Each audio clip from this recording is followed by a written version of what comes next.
En una pequeña ciudad, entre calles tranquilas y escaparates polvorientos, un joven escuchó por primera vez una frase que cambiaría su forma de entender el mundo. El dinero no existe realmente. Aquella idea parecía absurda.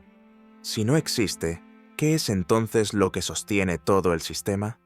¿Cómo es posible que una persona compre una casa, un coche o una empresa con algo que, en teoría, podría no tener respaldo real?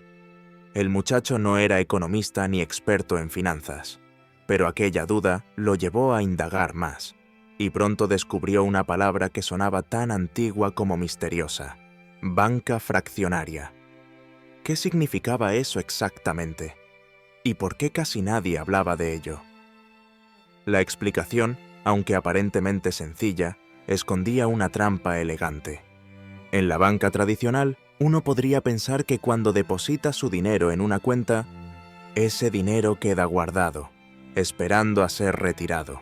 Pero la verdad es distinta. Los bancos no guardan todo lo que reciben. En realidad, solo retienen una pequeña parte y prestan el resto. ¿A quién? A otras personas, a empresas, al Estado. Y aquí empieza el truco. Si un banco recibe, por ejemplo, 100 euros, no guarda los 100, guarda solo una fracción, digamos 10, y presta los 90 restantes. Pero el receptor de esos 90 puede volver a depositarlos en otro banco, que a su vez guardará solo una fracción y prestará el resto. Así, de un depósito inicial de 100, el sistema acaba generando cientos más que, en realidad, no existen físicamente. ¿Podría esto considerarse una forma de magia moderna? Tal vez sí, aunque algunos la llamarían ilusión contable. Lo sorprendente es que la mayoría de la gente no tiene idea de que su dinero se multiplica de esta manera. Se confía en el banco. Se cree que el saldo que aparece en la pantalla está allí, esperando. Pero la mayor parte no está. Circula, se presta, se transforma en deuda y se convierte en algo etéreo. Una promesa respaldada solo por la fe en el sistema. ¿Y qué pasaría si todos los clientes intentaran retirar su dinero al mismo tiempo? Ese es el temor más antiguo de la banca. Se llama corrida bancaria. En ese escenario, la ilusión se rompe. El banco no puede entregar lo que no tiene, y el castillo de cartas empieza a tambalearse. Pero el sistema se protege a sí mismo con normas, bancos centrales y garantías que prometen estabilidad. Aún así, la pregunta persiste: ¿quién crea realmente el dinero? Muchos pensarían que los gobiernos o los bancos centrales, pero en la práctica, los bancos comerciales lo hacen cada vez que otorgan un préstamo. Cuando alguien solicita una hipoteca o un crédito, el banco no saca ese dinero de una caja fuerte. Simplemente lo escribe en una cuenta, como si lo creara de la nada, y lo hace amparado por leyes que lo permiten. ¿No parece peligroso que una entidad privada pueda generar dinero nuevo con un simple apunte contable? Lo es, si se mira con detalle. Porque ese dinero, al nacer, lleva consigo una deuda. Cada billete digital creado implica que alguien deberá devolverlo con intereses. Y esos intereses no existen aún. Deben crearse más préstamos para pagarlos. Es una rueda que nunca se detiene. El joven que buscaba respuestas empezó a notar un patrón. El dinero, en esencia, era una deuda. Todo el sistema dependía de que la gente siguiera pidiendo préstamos, comprando, invirtiendo, gastando.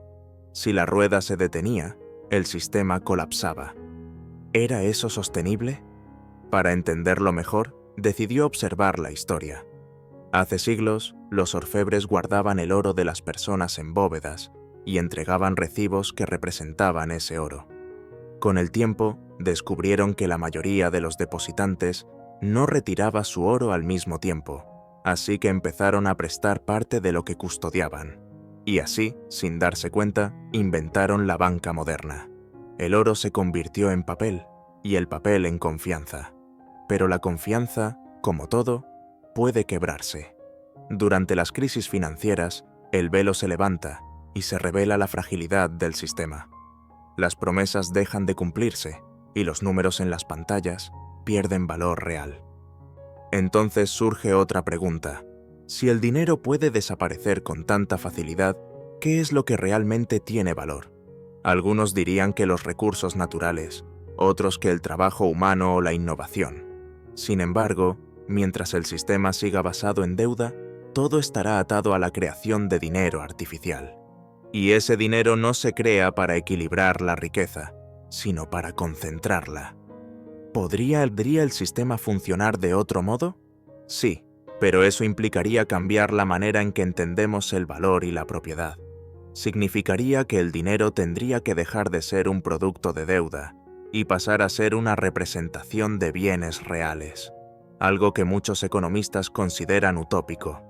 El joven, al escuchar esas explicaciones, sentía que algo no encajaba del todo. Si los bancos crean dinero de la nada, ¿por qué la gente sigue endeudándose para conseguirlo? La respuesta es amarga, porque la deuda no se percibe como lo que es, sino como una oportunidad. Comprar ahora y pagar después se ha convertido en el motor del mundo moderno. Pero cada préstamo concedido aumenta la cantidad total de dinero en circulación, y cada vez que se paga, ese dinero se destruye. Así el dinero nace y muere constantemente, como si fuera un ser vivo que respira en función de la deuda. Entonces, ¿qué ocurriría si todos decidieran dejar de pedir préstamos? El sistema se congelaría, no habría crecimiento, no habría nuevos billetes digitales circulando. Los bancos no tendrían beneficios y la economía se estancaría. Esa dependencia perpetua es el corazón del truco. El dinero solo existe mientras alguien lo deba. El joven comprendió entonces que no era un truco en el sentido clásico. Era más bien una ilusión colectiva. Todos creemos en algo que funciona solo porque todos lo creemos. Si uno solo duda, no pasa nada. Pero si millones lo hacen, el sistema se tambalea. Y así, la pregunta final empezó a tomar forma. Si el dinero no es más que una promesa, ¿qué ocurrirá el día que la promesa deje de cumplirse? Al seguir investigando, el joven se dio cuenta de algo inquietante. Cada vez que los bancos crean dinero a partir de la nada, en realidad están generando una deuda que alguien deberá pagar, con trabajo, con impuestos o con más deuda. La creación de dinero se parece a un acto de magia, pero uno que siempre cobra un precio, y ese precio lo paga toda la sociedad. Lo que más le sorprendía era lo invisible que resultaba este mecanismo. Nadie hablaba de él en las noticias, en las escuelas, ni siquiera en las conversaciones cotidianas. El sistema financiero parecía una caja negra que solo unos pocos comprendían. ¿Sería a propósito? ¿Acaso el misterio era necesario para que el truco siguiera funcionando? A medida que profundizaba, encontró una frase en un viejo libro de economía que decía: «El dinero moderno no es más que una deuda en movimiento». Esa idea lo dejó en silencio. Imaginó cada billete, cada saldo bancario, cada transacción digital como una pequeña cadena invisible que unía a todos con el mismo hilo. Un hilo hecho de promesas y obligaciones. Pero si todo era deuda, ¿quién estaba realmente en control? Algunos dirían que los bancos centrales. Sin embargo, los bancos centrales no crean la mayor parte del dinero que usamos día a día. Son los bancos comerciales los que, al conceder préstamos, multiplican la cantidad de dinero disponible en la economía. El Banco Central solo marca el tono, el ritmo del baile. Y aquí surgió una nueva pregunta. ¿Cómo se decide cuánto dinero debe existir en el mundo?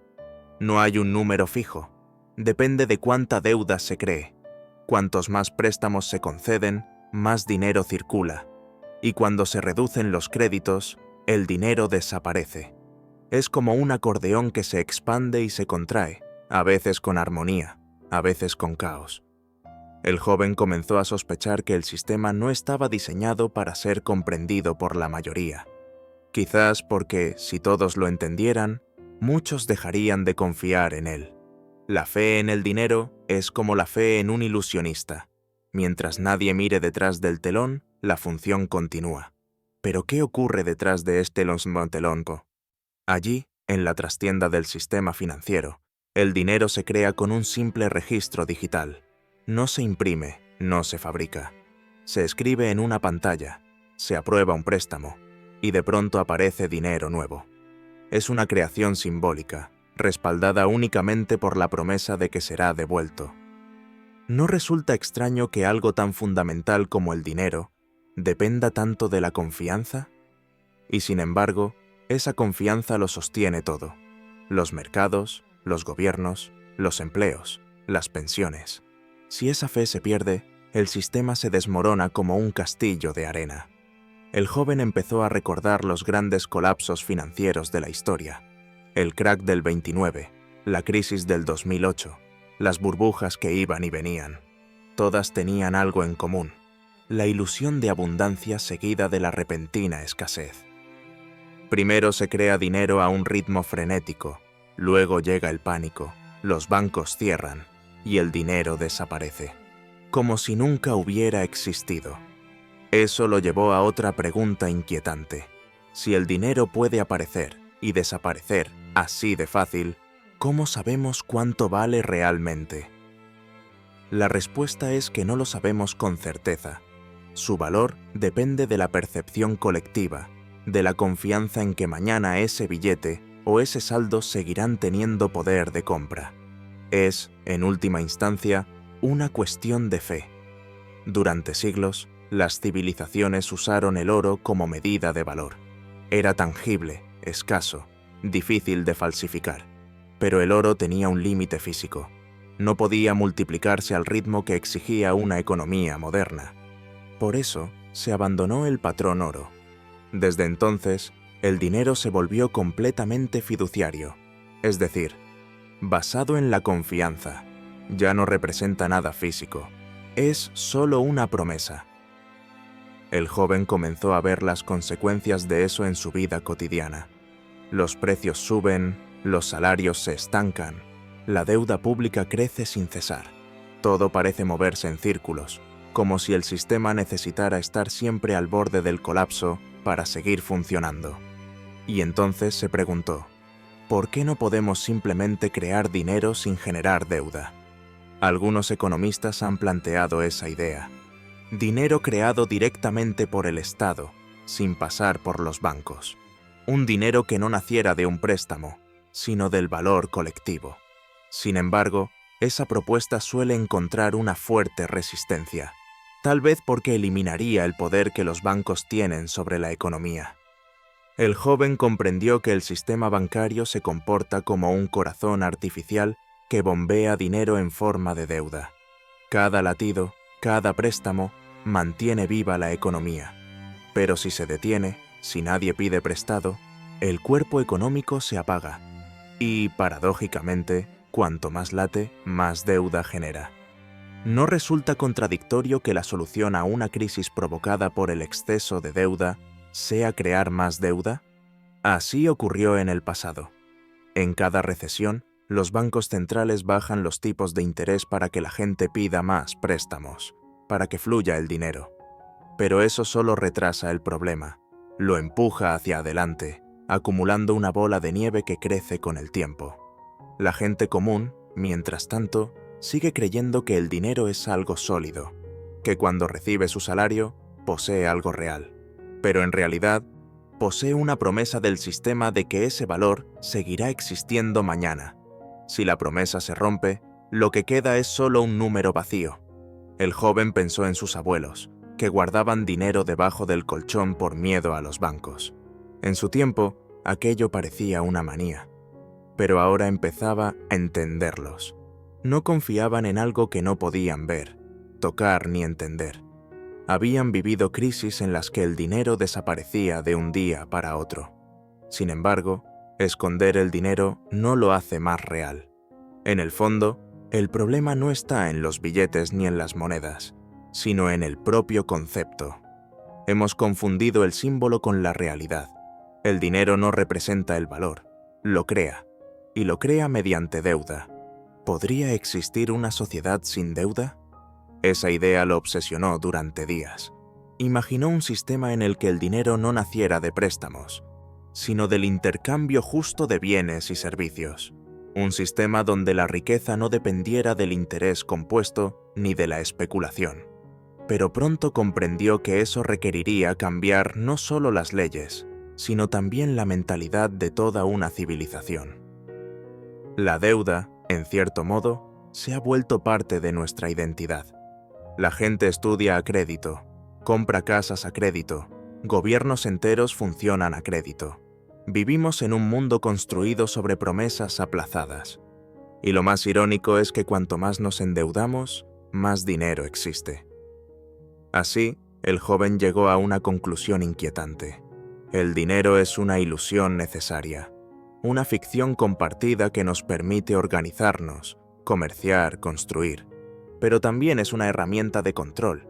Quien crea el dinero controla el futuro, porque decide quién tiene acceso al crédito y quién no.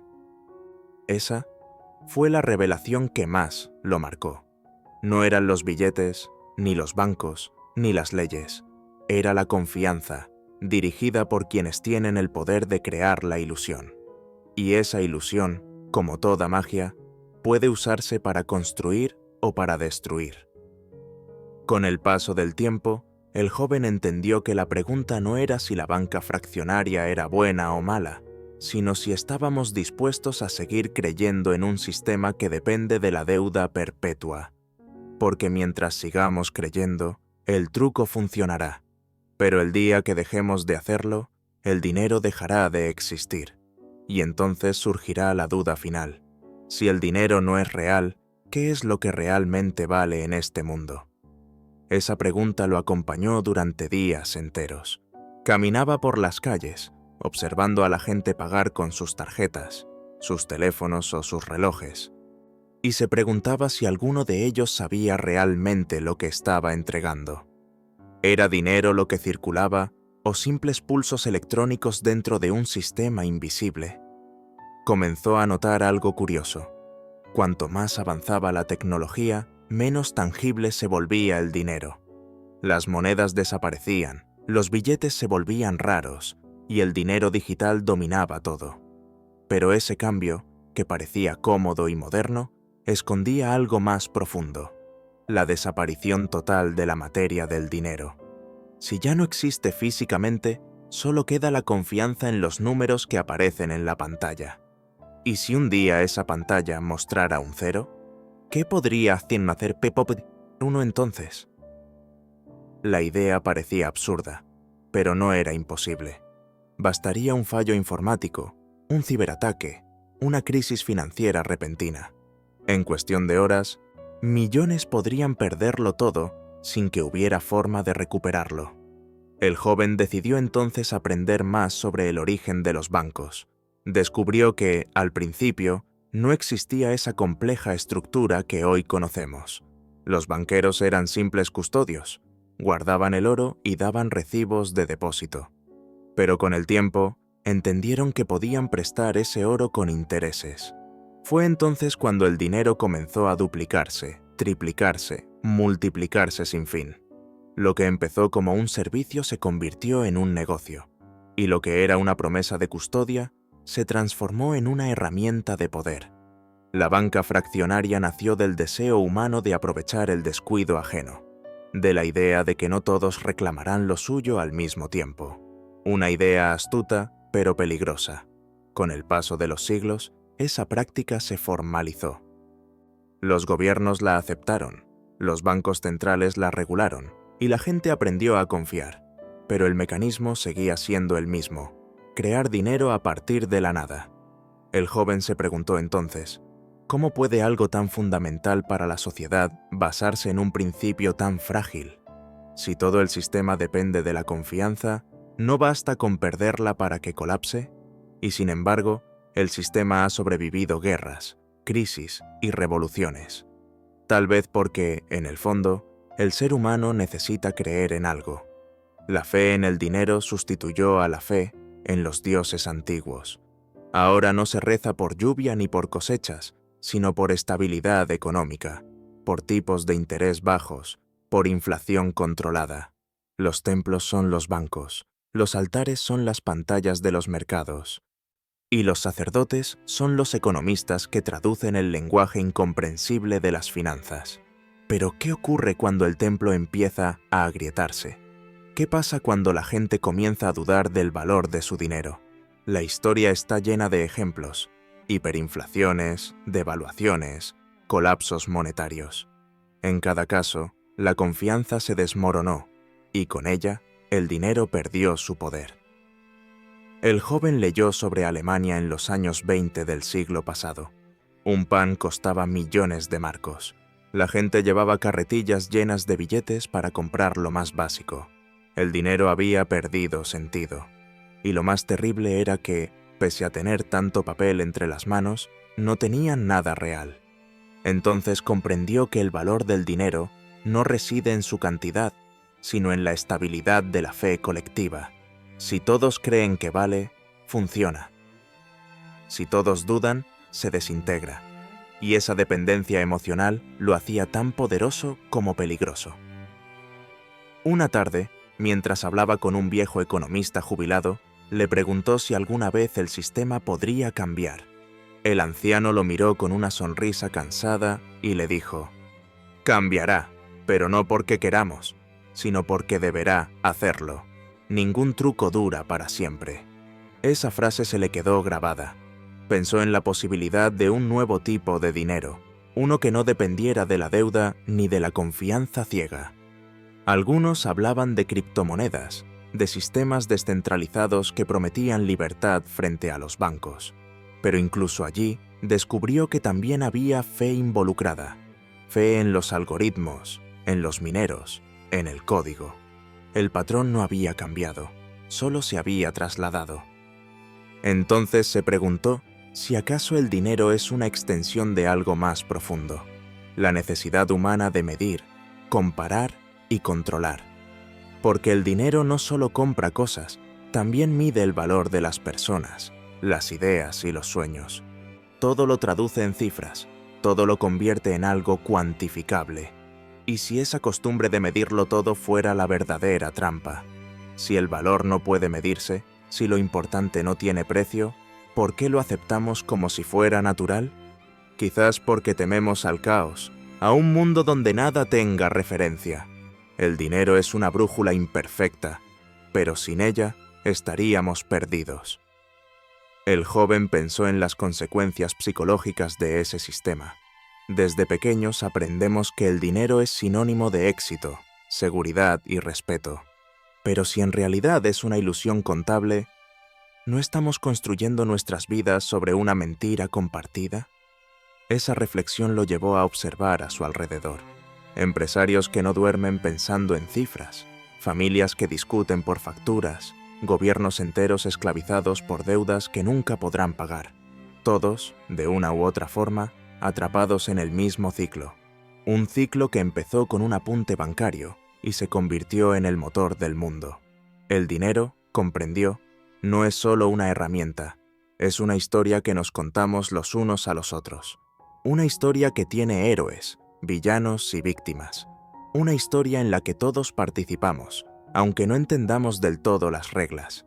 Y mientras más estudiaba, más claro le quedaba que las reglas favorecían a unos pocos. Porque quienes pueden crear dinero a partir de la nada, siempre estarán un paso por delante de quienes solo pueden ganarlo trabajando. Esa desigualdad estructural es el verdadero truco. El banco presta lo que no tiene, pero cobra intereses sobre ello. En cambio, el trabajador entrega horas reales de su vida a cambio de un dinero que puede evaporarse. Entonces el joven se preguntó: ¿podemos llamar riqueza a algo que desaparece con un clic? ¿Podemos llamar ahorro a un número que depende de un sistema ajeno a nuestro control? La respuesta parecía evidente, pero aceptarla era otra cosa. Quizás el primer paso no era destruir el sistema, sino entenderlo. Solo cuando uno comprende el truco, puede decidir si quiere seguir participando en él. Y el joven, aunque seguía sin todas las respuestas, empezó a mirar el dinero con otros ojos. Ya no lo veía como algo sólido ni eterno, sino como un acuerdo temporal entre millones de personas. Un acuerdo que, como todo pacto humano, puede romperse. A partir de entonces, comenzó a notar las grietas del sistema por todas partes. Gobiernos que imprimen más dinero del que pueden respaldar, bancos que se rescatan con dinero público, economías que crecen sin crear nada tangible. Todo parecía sostenido por una promesa que cada vez pesaba más.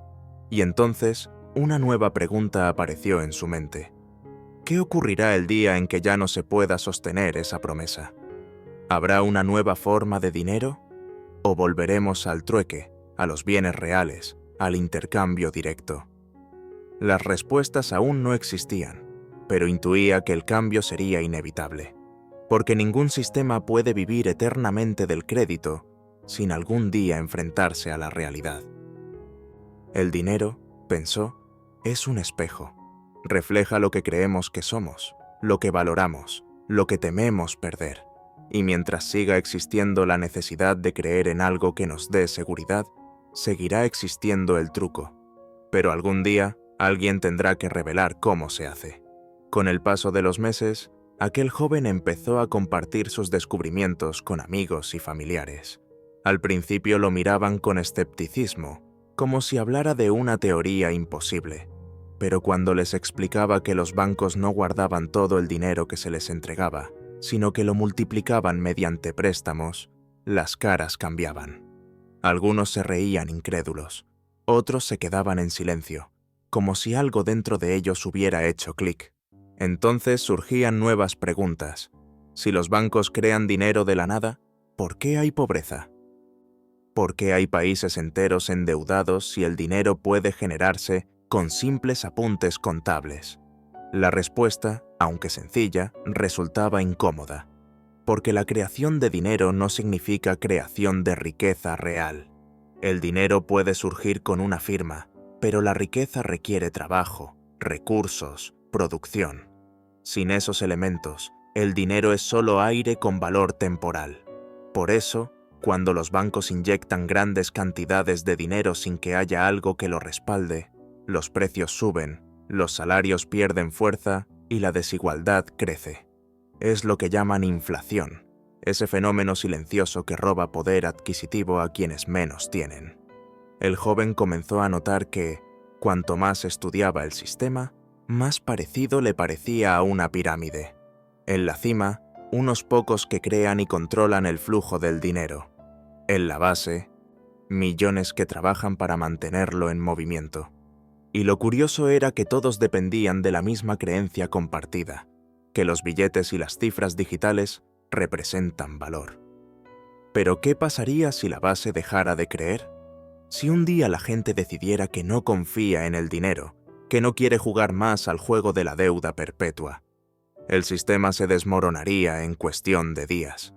Sin embargo, eso rara vez ocurre, porque el miedo a perder lo poco que se tiene es más fuerte que el deseo de cuestionar el sistema. Un día, mientras caminaba por el mercado de su ciudad, el joven observó cómo una vendedora de frutas negociaba con una clienta. No había bancos, ni tarjetas, ni contratos. Solo un intercambio directo, fruta a cambio de billetes. Allí, el dinero parecía tener sentido. Representaba trabajo, esfuerzo, alimento. Pero al salir del mercado y mirar los grandes edificios bancarios del centro, volvió a sentir esa distancia. En aquellos lugares, el dinero ya no era fruto del trabajo, sino del crédito. No se ganaba, se creaba. Y ahí comprendió algo esencial. El sistema no está diseñado para beneficiar a quien produce, sino a quien presta. El banco no necesita fabricar nada, solo convencer a otros de que lo que presta tiene valor. Y, a cambio, cobra intereses por algo que no existía antes de la firma. ¿No es ese el negocio más rentable de todos los tiempos? La idea de que el dinero puede crearse infinitamente lo llevó a pensar en la deuda global. Países enteros deben cifras imposibles de pagar. Pero, si todo ese dinero fue creado de la nada, ¿a quién se le debe realmente? Esa pregunta lo persiguió durante noches enteras. Porque en mucha, penteoria, si todos los préstamos se pagaran, el dinero desaparecería. No habría ni billetes ni saldos, solo un vacío contable.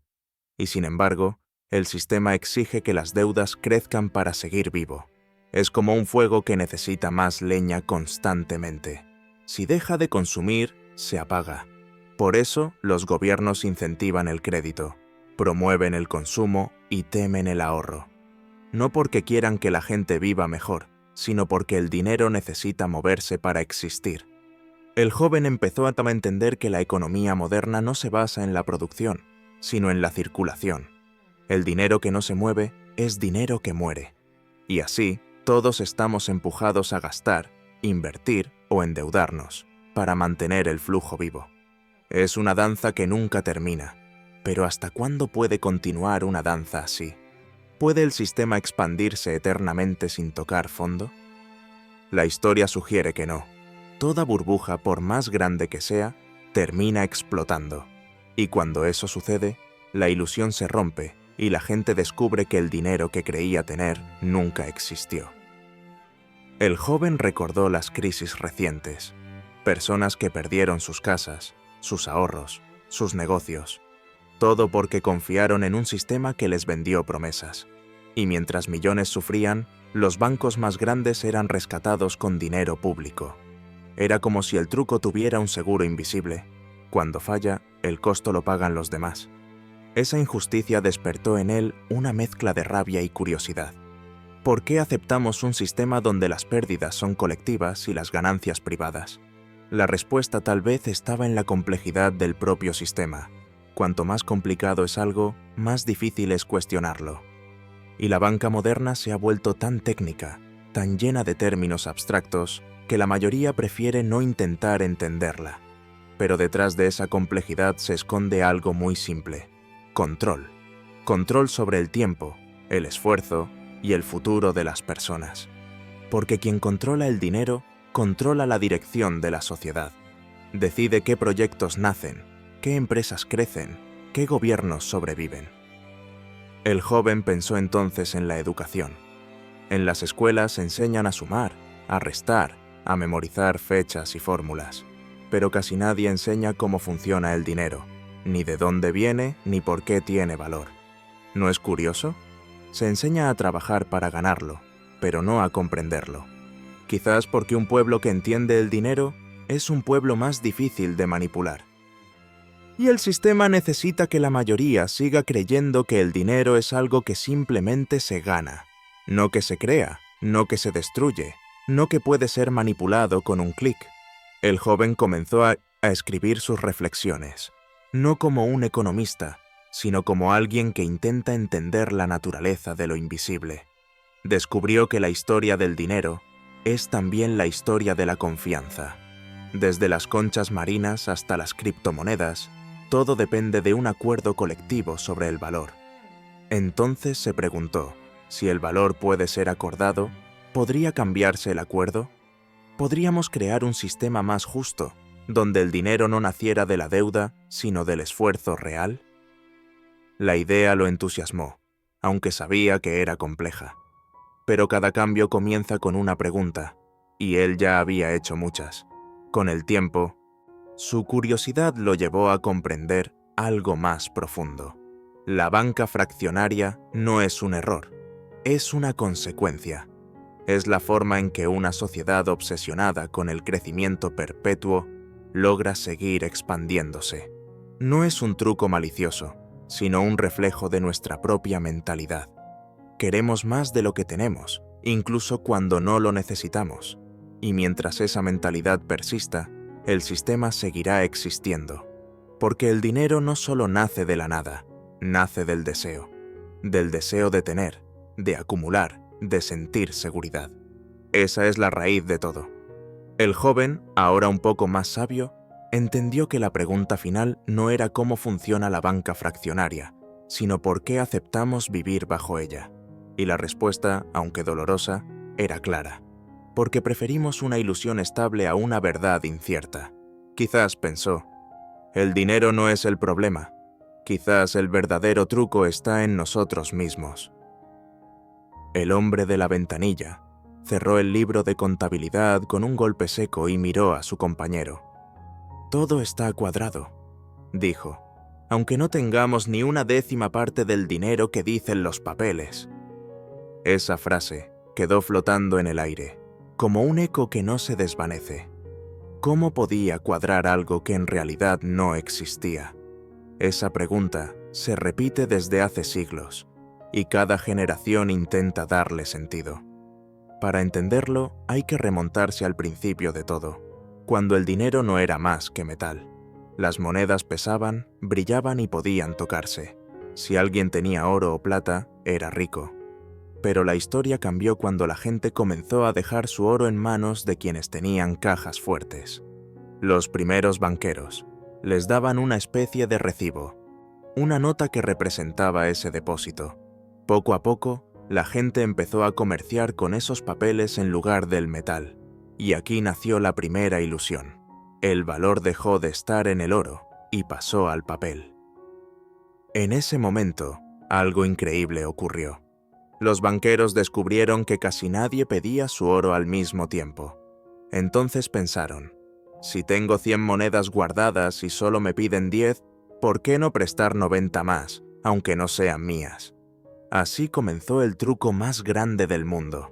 Creaban dinero de la nada, y lo hacían con tanta naturalidad que el sistema entero empezó a depender de ese engaño colectivo. Pero no lo llamaron engaño, lo llamaron progreso, expansión, crédito. Un término elegante para un acto de fe, porque eso es la banca fraccionaria, un pacto invisible donde todos aceptan creer que el dinero existe, aunque en realidad no esté ahí. ¿Y si un día todos decidieran pedir su dinero al mismo tiempo? El sistema colapsaría como un castillo de arena ante una ola. Esa posibilidad ha sido el fantasma que persigue a los bancos desde su nacimiento. Por eso, el miedo es una de las piezas más importantes de este engranaje. Mientras nadie dude, el truco funciona. Pero hay algo aún más curioso. Con el tiempo, los bancos no solo empezaron a crear dinero al prestar, sino también a decidir quién lo merecía. Determinaban quién podía tener casa, quién podía estudiar, quién podía montar un negocio. Y, sin darnos cuenta, los bancos comenzaron a moldear el mundo. No eran solo guardianes del dinero, eran los arquitectos del futuro. ¿Quién les dio ese poder? La respuesta es incómoda: nosotros mismos. Cada vez que firmamos un préstamo, cada vez que aceptamos una tarjeta, reforzamos el sistema. No porque seamos ingenuos, sino porque no hay alternativa visible. Nos acostumbramos a vivir en una economía donde casi todo el dinero es deuda, y la deuda, como un hilo invisible, mantiene a millones de personas moviéndose sin parar. Cuando un banco concede un préstamo, no saca dinero de una caja. Simplemente escribe una cifra en una pantalla. Ese número se convierte en un depósito nuevo que el cliente puede gastar.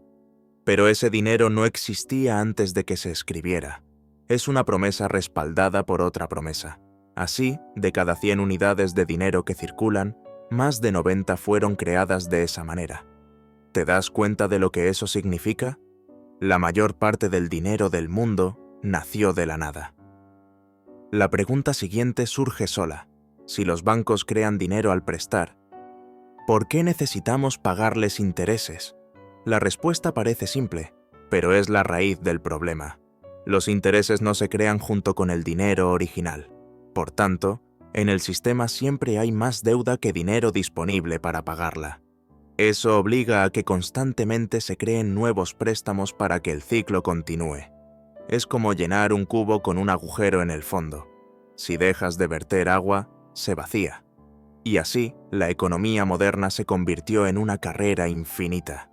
Los gobiernos piden prestado, las empresas piden prestado, las personas piden prestado. Nadie puede detenerse sin que todo se derrumbe. Pero en el fondo, ¿no es extraño que la riqueza de una nación dependa de un sistema que fabrica dinero a base de deuda? En muchos países, los bancos centrales intentaron poner orden. Dijeron, solo nosotros podemos crear dinero legítimo. Pero incluso ellos acabaron participando del mismo juego, porque el sistema entero se apoya en la confianza, no en el oro ni en los billetes. El dinero físico es apenas una fracción mínima del total. Lo demás son apuntes digitales que existen solo mientras la gente crea en ellos. Un profesor de economía solía decir que el dinero moderno es como una historia que todos hemos decidido creer. Mientras nadie cuestione el relato, la ficción se mantiene. Pero si alguien se atreve a preguntar demasiado, el velo empieza a rasgarse. ¿Qué ocurriría si el público entendiera realmente cómo se crea el dinero? Algunos dirían que nada cambiaría, porque la costumbre pesa más que la verdad. Otros creen que sería el principio de una revolución financiera. Pero la mayoría preferiría no mirar demasiado profundo. Es más cómodo creer que el sistema es sólido, que el banco guarda nuestro dinero, que todo tiene sentido. Sin embargo, hay un detalle que pocos notan. El sistema no fue diseñado para beneficiar a todos por igual. Los que están en la cima del ciclo, los que crean el dinero primero, siempre se benefician más que los que lo reciben al final. Cuando un banco central imprime o genera nuevo dinero, ese capital va primero a los bancos comerciales, luego a las empresas y solo después al ciudadano común. Para cuando llega a sus manos, los precios ya han subido. Es una especie de impuesto invisible llamado inflación. La inflación no es más que la consecuencia natural del dinero creado sin respaldo. Pero no se presenta como un enemigo. Se disfraza de progreso, de crecimiento. Nos dicen que un poco de inflación es buena, que es señal de una economía sana. Lo que no dicen es que, año tras año, esa pequeña pérdida de valor erosiona el ahorro de millones de personas. ¿Y entonces, por qué seguimos participando en este juego? Tal vez porque no conocemos otro. Tal vez porque, aunque sea una ilusión, es una ilusión compartida. Pero la historia no termina aquí. En los últimos años han surgido nuevas formas de dinero que amenazan con romper el monopolio de los bancos. Criptomonedas, monedas digitales y sistemas descentralizados que prometen transparencia. Sin embargo, el poder no se cede fácilmente. Los mismos bancos que antes creaban dinero de la nada, ahora intentan crear versiones digitales bajo su control. Cambia la forma, pero no el fondo. Si el dinero del futuro también se crea con un clic, ¿quién decidirá cuándo y cómo hacerlo? ¿Será la misma élite financiera o habrá un nuevo tipo de poder distribuido? La respuesta aún no está escrita. Mientras tanto, seguimos usando tarjetas, transferencias y préstamos, confiando en que los números en la pantalla representen algo real. Pero la verdad es que, detrás de cada número, solo hay una promesa de pago que depende de otra promesa. Una cadena infinita que se sostiene sobre la fe colectiva. El día que esa fe se rompa, incluso por un instante, el sistema mostrará su fragilidad. Y entonces comprenderemos que el dinero, ese símbolo de estabilidad, es en realidad una de las creaciones más frágiles de la humanidad. ¿Podría haber otro modo de organizar la economía? ¿Uno donde el valor no dependa de la deuda, sino de la producción real? Algunos lo han intentado, pero todos los caminos parecen conducir de nuevo al mismo punto, la confianza. Porque el dinero, al final, no es metal, ni papel, ni cifras. Es una historia que todos aceptamos contar, y mientras la contemos juntos, seguirá existiendo.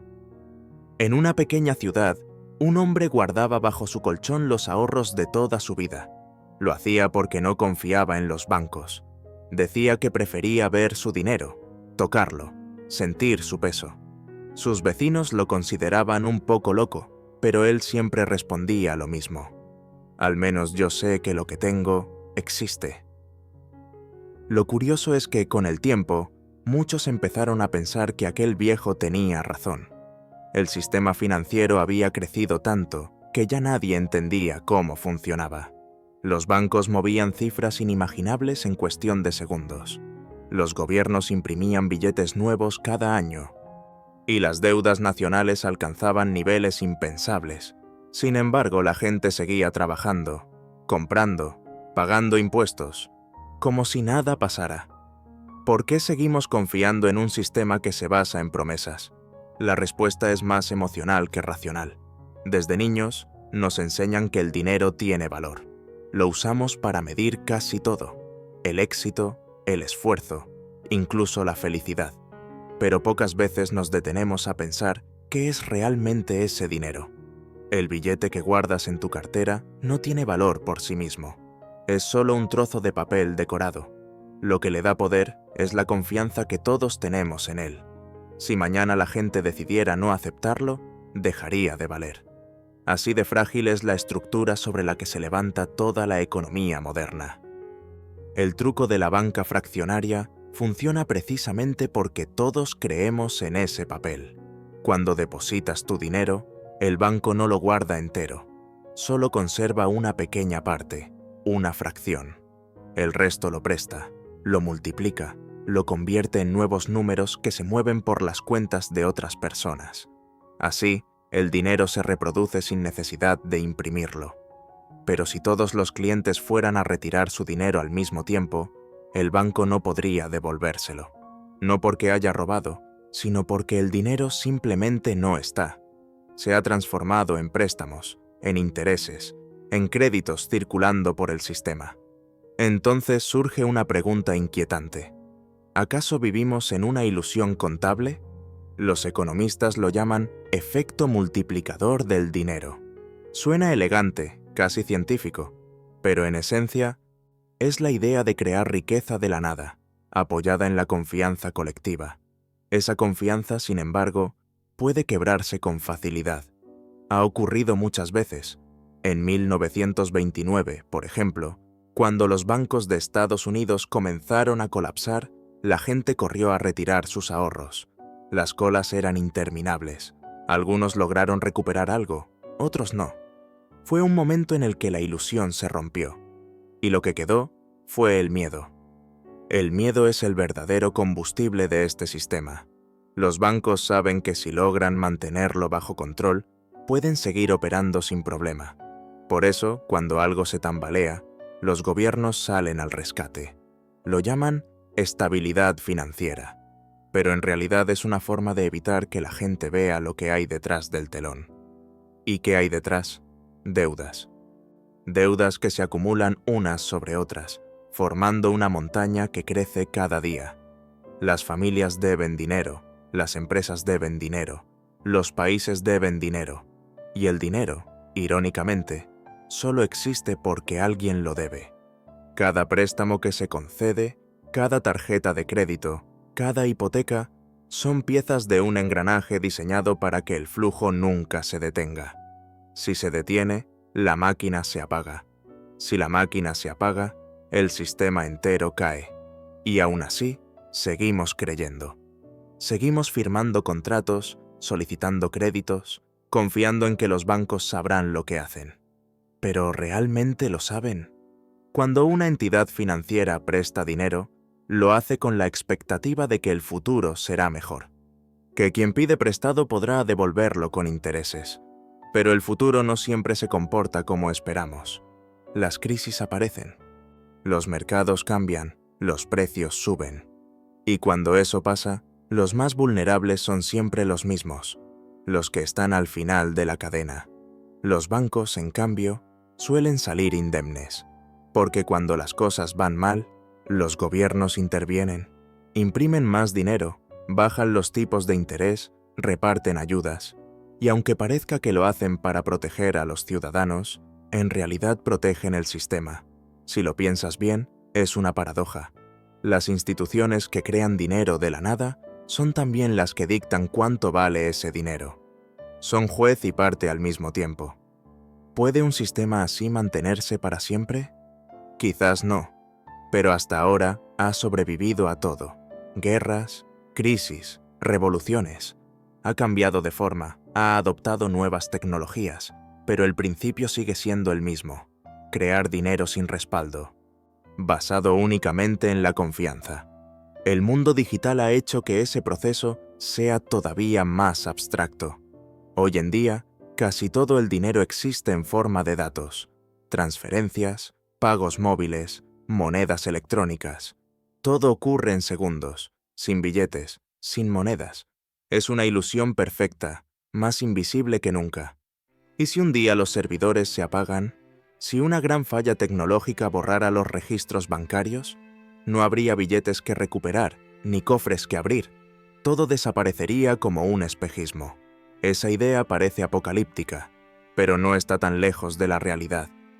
Los ciberataques a bancos y gobiernos son cada vez más frecuentes, y aunque se protegen con sistemas avanzados, el riesgo siempre está ahí, porque al final, el dinero digital no es más que información almacenada, y la información puede alterarse, perderse o ser robada. Los antiguos banqueros guardaban oro, los actuales guardan datos, y ambos piden la misma cosa: confianza. Pero tal vez haya algo más profundo detrás de todo esto. Quizás la banca fraccionaria no solo sea un truco financiero, sino también un reflejo de cómo funciona nuestra mente. Vivimos de promesas, de expectativas, de futuros imaginados. Trabajamos hoy por algo que creemos obtener mañana. En cierto modo, todos practicamos una versión cotidiana de la banca fraccionaria. El valor de una idea, de un proyecto o de una relación también depende de la fe. No hay oro que respalde nuestras decisiones, solo confianza. Quizás por eso el sistema ha durado tanto, porque se parece demasiado a nosotros. Sin embargo, hay quienes creen que el fin de este modelo está más cerca de lo que pensamos. Con la aparición de nuevas monedas digitales descentralizadas, el control del dinero podría pasar a manos de la gente, sin bancos, sin intermediarios, sin reservas ficticias. Un sistema transparente, donde cada transacción quede registrada para todos. Pero esa transparencia también tiene un precio. Si todo se ve, desaparece la privacidad. Y sin privacidad, el poder puede adoptar formas aún más sutiles. ¿Estamos preparados para un mundo donde cada movimiento económico sea visible para todos? Las preguntas se multiplican, igual que el dinero en los balances de los bancos. ¿Quién controla realmente el valor de una moneda? ¿El Banco Central? ¿El mercado? ¿O la fe colectiva de millones de personas? Mientras esas preguntas no tengan respuesta, el truco seguirá funcionando, porque no hay magia más poderosa que la que nadie quiere desvelar. El viejo del colchón, en cambio, no necesita explicaciones. Cada noche, al cerrar los ojos, escucha el leve crujir de los billetes bajo su cama. Para él, ese sonido es más real que cualquier número en una pantalla. Tal vez en el fondo no sea tan loco como parecía. Con cada día que pasaba, el joven se sumergía más en los entresijos de la banca. Observaba cómo los bancos centrales ajustaban los tipos de interés, cómo los gobiernos anunciaban estímulos económicos y cómo los mercados reaccionaban, casi como si todos siguieran un guión invisible. Y lo más inquietante era que, en ese guión, el dinero siempre tenía la última palabra. Empezó a darse cuenta de que la economía no es solo números ni gráficos. Es un entramado de decisiones humanas, miedo y confianza. Cada préstamo, cada inversión, cada ahorro, depende de una fe colectiva que parece firme, pero que en realidad es frágil. ¿Cuánto tiempo podría sostenerse un sistema que vive de la ilusión de seguridad? Se encontró con historias que lo dejaron perplejo. Por ejemplo, en algunos países de Sudamérica, la hiperinflación convirtió los billetes en casi nada. La gente cargaba carretillas llenas de dinero para comprar pan, mientras las economías enteras se derrumbaban. Ese era el lado visible de un sistema que, en teoría, funcionaba perfectamente. Pero en la práctica, un error de confianza podía destruirlo todo. Entonces comprendió algo esencial. La banca fraccionaria no es simplemente una técnica contable, es un espejo de nuestra propia percepción del valor. Creemos que el dinero es sólido, que podemos confiar en él, que nos protege. Pero, en realidad, es un juego de expectativas. Y como cualquier juego, puede ganar quien entiende las reglas mejor que los demás. La pregunta siguiente surgió inevitable. Si el dinero es tan frágil, ¿cómo es posible que los bancos se mantengan tan poderosos? La respuesta parecía simple, pero era compleja. El control de la información. Quien conoce el sistema, quien entiende cómo se crea y cómo circula, tiene ventaja sobre quienes solo ven los billetes o las cifras de sus cuentas. Eso le llevó a pensar en los rescates financieros. Cuando un banco grande quiebra, el gobierno interviene. Imprime dinero, ajusta regulaciones y garantiza que la mayoría no pierda. Para los ciudadanos comunes parece un acto de protección, pero en realidad es una forma de preservar el sistema, de mantener viva la ilusión. Los bancos pueden crear dinero de la nada, pero si fallan, los gobiernos aseguran que nadie lo note demasiado. El joven comenzó a notar un patrón. Cada crisis financiera tiene su propio ritmo. Primero, un exceso de confianza. Luego, errores o abusos. Después, miedo. Finalmente, intervención y reseteo. El sistema se rompe, se ajusta y vuelve a empezar, como una máquina que nunca se detiene. Y mientras más investigaba, más comprendía la magnitud del truco. Cada cifra en una cuenta bancaria, cada transferencia, cada préstamo, es parte de un ciclo interminable. Un ciclo en el que los bancos crean dinero, los clientes lo usan, los intereses se acumulan y el proceso se repite. Es un engranaje que funciona gracias a la fe colectiva, y no gracias a un respaldo físico. Pero si todo depende de la confianza, entonces la pregunta más inquietante era: ¿qué pasará cuando la confianza falle? ¿Habrá un colapso global o surgirán nuevas formas de dinero que reemplacen a las antiguas? Algunos creen que la tecnología puede ofrecer la respuesta. Las criptomonedas, los contratos inteligentes y los sistemas descentralizados prometen un modelo donde la creación de dinero no dependa de unos pocos. Sin embargo, incluso en esos nuevos sistemas, la confianza sigue siendo clave. Se confía en algoritmos, en cadenas de bloques, en protocolos complejos. La diferencia es que el truco deja de ser humano y pasa a ser digital. Pero la esencia no cambia. El valor depende de que todos crean en él. El joven se preguntó entonces si todo el dinero del mundo es solo un reflejo de nuestra propia psicología. Nos obsesionamos con acumular, con crecer, con asegurarnos un futuro estable. Y el sistema financiero existe para canalizar ese deseo, convirtiéndolo en un ciclo interminable de creación y circulación de dinero. Al reflexionar sobre esto, entendió también que la riqueza real no siempre coincide con el dinero que vemos en los bancos. Hay personas que poseen enormes fortunas contables y, sin embargo, carecen de recursos tangibles. Y hay otras que, con poco dinero, tienen todo lo que necesitan para vivir. La lección más profunda que aprendió fue que la economía no es solo una cuestión de números, sino de perspectiva. El dinero es una herramienta, pero solo tiene valor si entendemos cómo usarla y qué representa realmente. Y mientras más comprendía la naturaleza del dinero, más se daba cuenta de que el verdadero poder no reside en la capacidad de crear dinero de la nada, sino en la habilidad de entenderlo y usarlo sabiamente. Esa comprensión le permitió ver un aspecto del sistema que pocos notan. La banca fraccionaria no solo controla la economía, sino también nuestras vidas, nuestros sueños y nuestras expectativas. Nos condiciona a pensar que necesitamos más, siempre más, y que nuestra seguridad depende de cifras que, en realidad, no son tangibles. Así, la pregunta final se presentó ante él con claridad. Si el dinero es solo un reflejo de la fe colectiva, ¿podemos cambiar nuestra relación con él? ¿Podemos aprender a usarlo sin ser manipulados por él, sin convertirnos en esclavos de un sistema que depende de nuestra credulidad? El joven no tenía todas las respuestas, pero ya sabía algo crucial. Comprender el truco es el primer paso para liberarse de su influencia.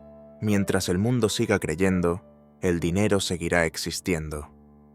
Pero quien comprende cómo se hace, puede decidir cómo interactuar con él y quizás, algún día, incluso transformarlo. El joven comenzó a mirar su alrededor con otros ojos. Observaba cómo la gente pagaba sus compras, cómo solicitaba préstamos para viviendas o automóviles, cómo firmaban contratos de tarjetas de crédito sin detenerse a pensar en las consecuencias. Todo parecía normal, cotidiano, inevitable. Pero él sabía que detrás de cada transacción había un mecanismo invisible que pocos comprendían. Se preguntó entonces, ¿cómo es posible que un sistema tan frágil funcione desde hace siglos? La respuesta era la misma que había visto una y otra vez: la fe colectiva. Mientras todos crean que el dinero tiene valor, seguirá funcionando. Y esa creencia es más poderosa que cualquier metal, billete o cifra digital. Con cada historia que descubría sobre crisis financieras, quiebras de bancos y rescates gubernamentales, comprendía un patrón. La banca fraccionaria no solo genera dinero, sino que también genera control. Quien crea el dinero primero, siempre tiene ventaja. Puede invertir, acumular y moldear el futuro económico antes de que el resto siquiera reciba su parte.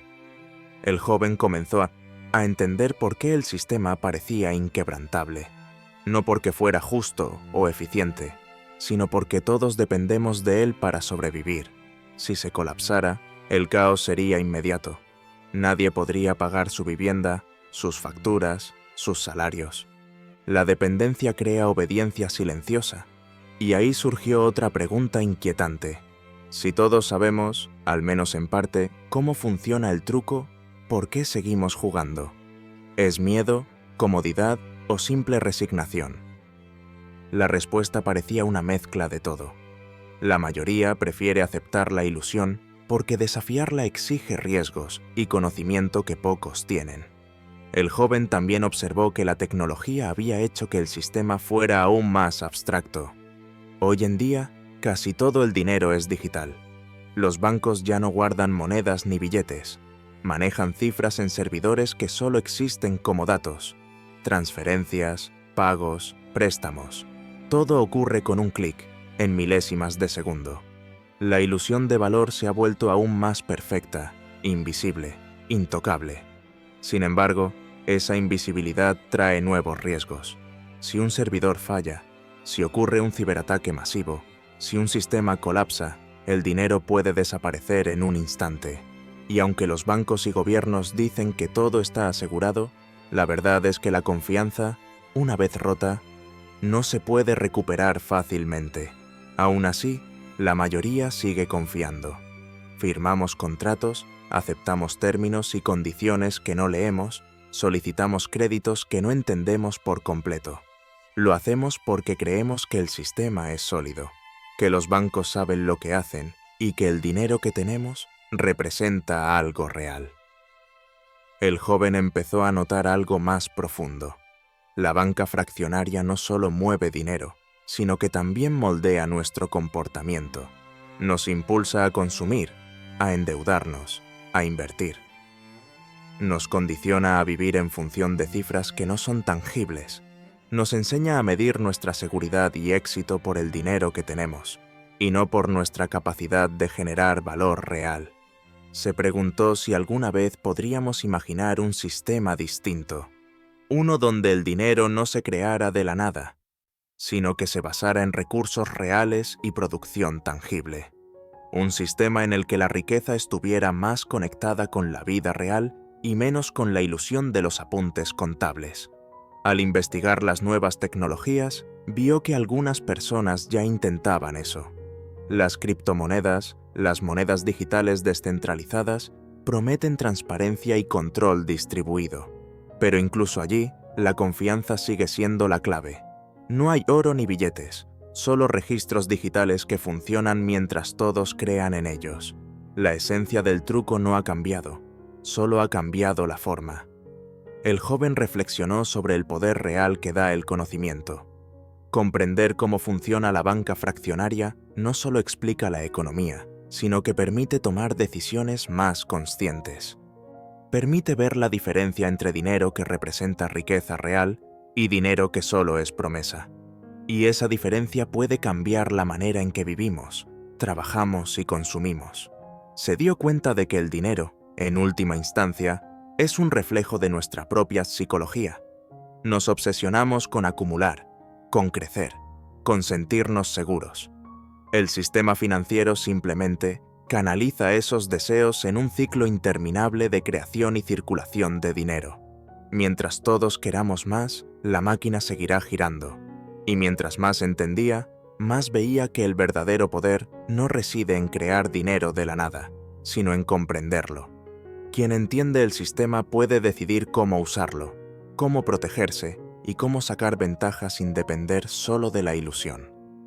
La lección más profunda que aprendió fue que la economía y la banca fraccionaria son un espejo de nosotros mismos, de nuestros deseos, miedos y expectativas. Por eso, mientras la sociedad siga creyendo, el truco continuará. Pero quien comprenda cómo funciona, puede liberarse de su influencia y actuar con claridad. El joven comprendió, al final, que el dinero no es el problema. El problema es la manera en que creemos en él y dejamos que moldee nuestra vida. Y entender eso, pensó, era el primer paso para construir un futuro más consciente y justo. Mientras caminaba por las calles de su ciudad, el joven observaba la vida cotidiana. Gente haciendo compras, pagando facturas, negociando préstamos. Todo parecía normal, pero él sabía que detrás de cada acción había un mecanismo invisible. La banca fraccionaria no solo creaba dinero, también guiaba decisiones, moldeaba expectativas y condicionaba la forma en que la gente vivía su vida. Se preguntó, ¿hasta qué punto dependemos de un sistema que, en realidad, existe gracias a nuestra fe? Cada préstamo otorgado, cada tarjeta de crédito emitida, cada hipoteca firmada, es un reflejo de esa confianza colectiva. Sin ella, el dinero se disolvería como arena entre los dedos. A medida que profundizaba en sus estudios, comenzó a entender la magnitud del ciclo. Los bancos crean dinero al prestar, los prestatarios gastan ese dinero, los intereses generan más deuda y el ciclo continúa. Es un engranaje interminable que depende de que todos sigamos creyendo. Pero también observó otra verdad inquietante. El sistema favorece siempre a los que crean el dinero primero. Ellos pueden invertir, acumular y controlar los recursos antes de que la mayoría siquiera reciba su parte. Es un privilegio oculto, invisible, que se sostiene sobre la ignorancia generalizada y la aceptación del orden establecido. Y ahí surgió otra pregunta. ¿Por qué la gente acepta este desequilibrio? La respuesta parecía una mezcla de comodidad, miedo y costumbre. Muchos prefieren no cuestionar, porque mirar de cerca sería confrontar la fragilidad del sistema y asumir riesgos que no están dispuestos a tomar. El joven también notó cómo la tecnología había transformado la banca. Hoy casi todo es digital. Transferencias electrónicas, pagos móviles, cuentas virtuales. El dinero físico se ha vuelto secundario, y con ello, la ilusión se ha perfeccionado. Los números en una pantalla se sienten reales, aunque sean solo datos en un servidor. Pero esa digitalización trae riesgos nuevos. Un fallo informático, un ataque cibernético o una corrupción de datos podría hacer desaparecer enormes cantidades de dinero en segundos. Y aunque los bancos aseguren que todo está protegido, la confianza sigue siendo el pilar. Una vez rota, nada puede garantizar que el sistema sobreviva intacto. El joven comenzó a reflexionar sobre la relación entre dinero y psicología. La banca fraccionaria, más que un mecanismo financiero, es un espejo de nuestros deseos y miedos. Nos impulsa a consumir, a endeudarnos y a medir nuestro éxito por cifras que no representan necesariamente riqueza real. Nos enseña que la seguridad depende de dinero que, en muchos casos, fue creado de la nada. Se preguntó si era posible imaginar un sistema distinto, uno donde el dinero estuviera ligado a recursos tangibles, a trabajo real y producción concreta. Un sistema en el que la riqueza no se basara únicamente en promesas y expectativas, sino en bienes y servicios reales. Al explorar las alternativas, vio que ya existían intentos: criptomonedas, monedas digitales descentralizadas, sistemas transparentes donde cada transacción se registra y se verifica colectivamente. Pero incluso en esos sistemas, la confianza sigue siendo la clave. Se reemplaza la fe en los bancos por fe en algoritmos y cadenas de bloques. La esencia del truco no cambia, solo su forma se adapta a la tecnología. El joven comprendió entonces algo fundamental. La verdadera riqueza no se mide por dinero en una cuenta, sino por la capacidad de generar valor real y tomar decisiones conscientes sobre él.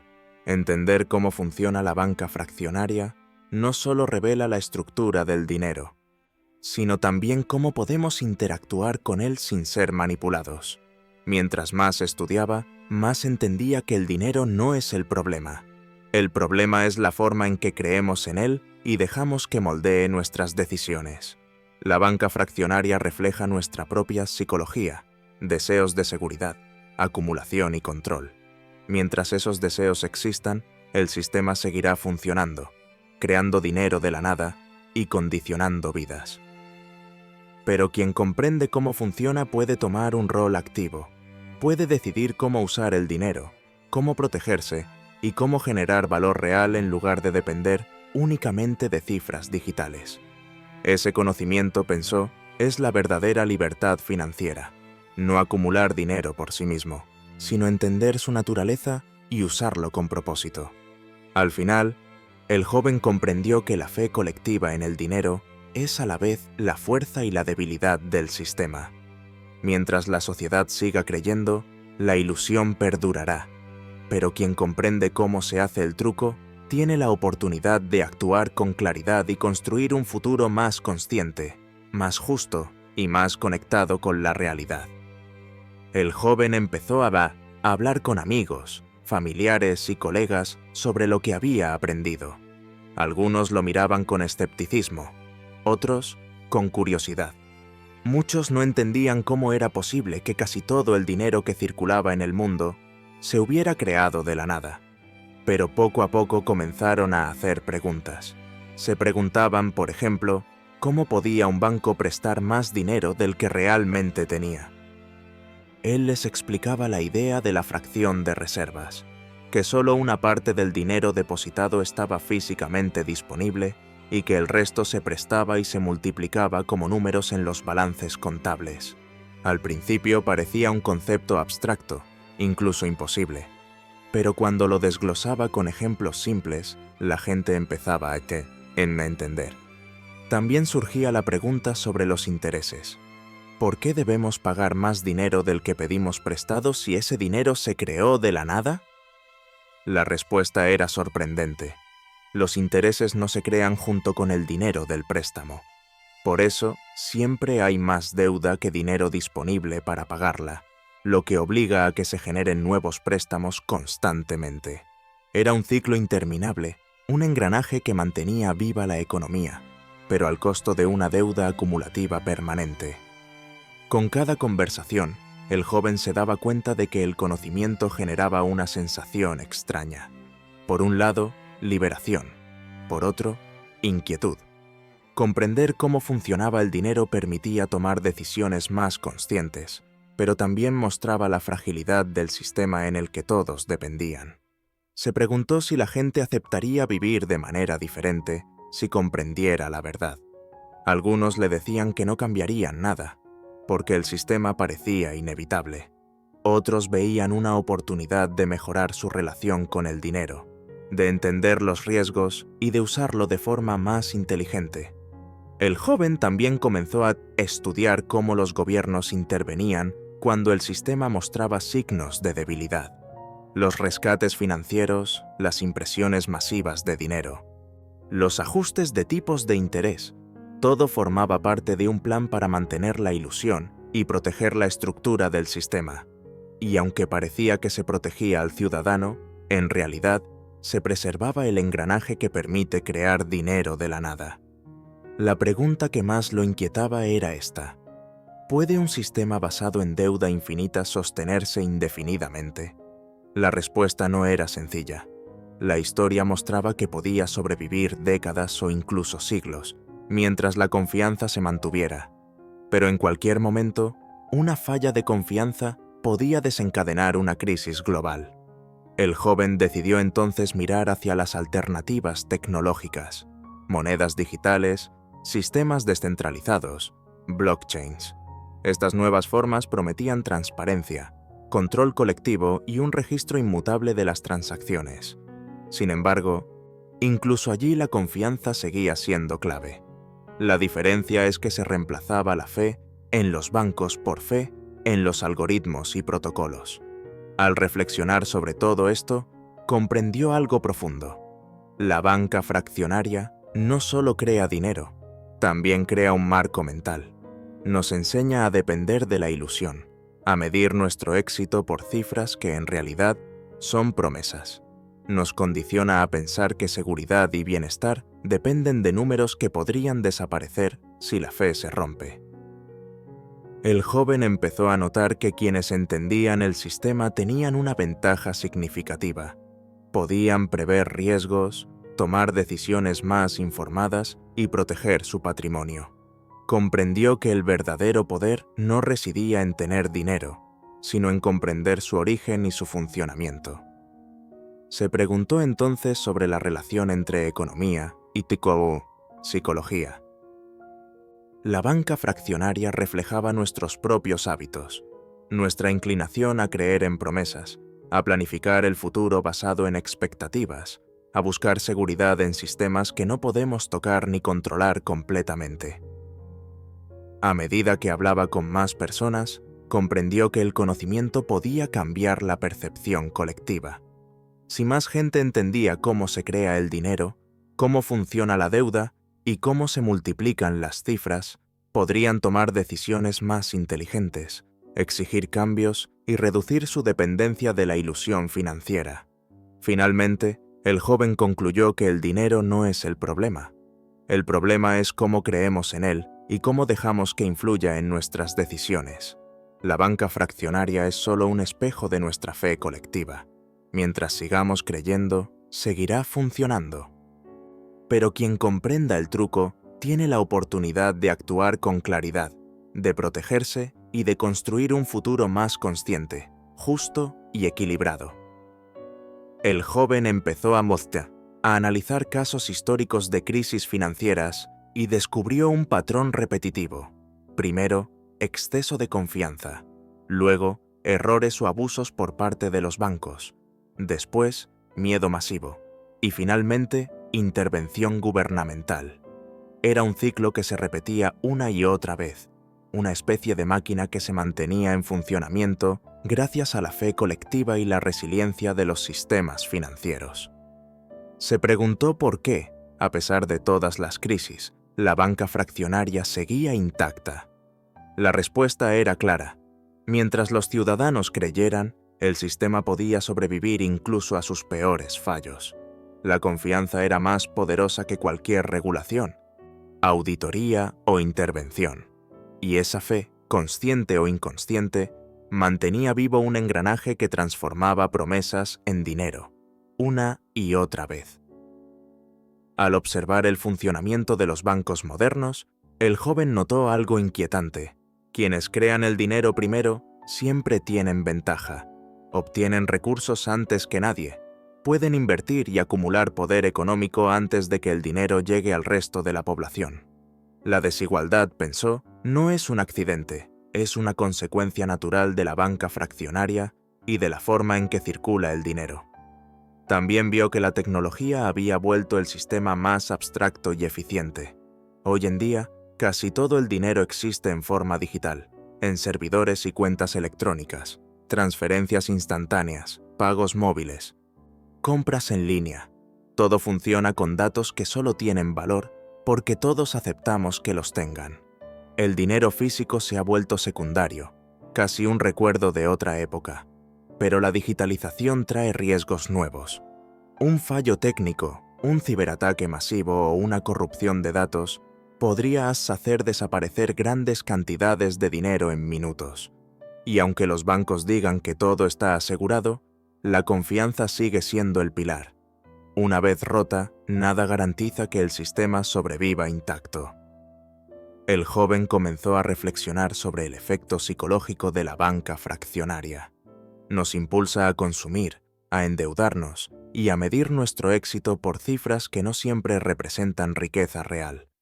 La ilusión de seguridad financiera moldea nuestra vida diaria, nuestras decisiones y nuestras expectativas. Se preguntó si era posible imaginar un sistema diferente, uno donde el dinero estuviera ligado a recursos tangibles, a producción real, y no dependiera únicamente de promesas y expectativas. Un sistema más justo, en el que la riqueza y la seguridad estuvieran más conectadas con la vida concreta y no con cifras digitales. Explorando alternativas, descubrió las criptomonedas y los sistemas descentralizados. Prometen transparencia, control colectivo y registros inmutables. Pero incluso allí, la confianza sigue siendo clave. La diferencia es que se reemplaza la fe en los bancos por fe en algoritmos y protocolos. La esencia del truco, pensó, no ha cambiado. Solo la forma se adapta a la tecnología. Mientras más aprendía, más comprendía que el verdadero poder no reside en tener dinero, sino en entender cómo se crea y circula. Comprender la banca fraccionaria permite tomar decisiones conscientes, protegerse y usar los recursos con inteligencia. El joven entendió que la economía no es solo números, es psicología, expectativas y comportamiento colectivo. La banca fraccionaria refleja nuestra inclinación a creer en promesas, a planificar el futuro y a buscar seguridad en sistemas que no podemos tocar ni controlar completamente. Al hablar con otros, vio que el conocimiento podía transformar la percepción colectiva. Si más personas entendieran cómo funciona la creación de dinero y cómo se genera la deuda, podrían tomar decisiones más informadas, reducir riesgos y exigir mayor transparencia.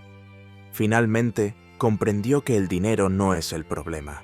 El problema es la forma en que creemos en él y dejamos que moldee nuestra vida.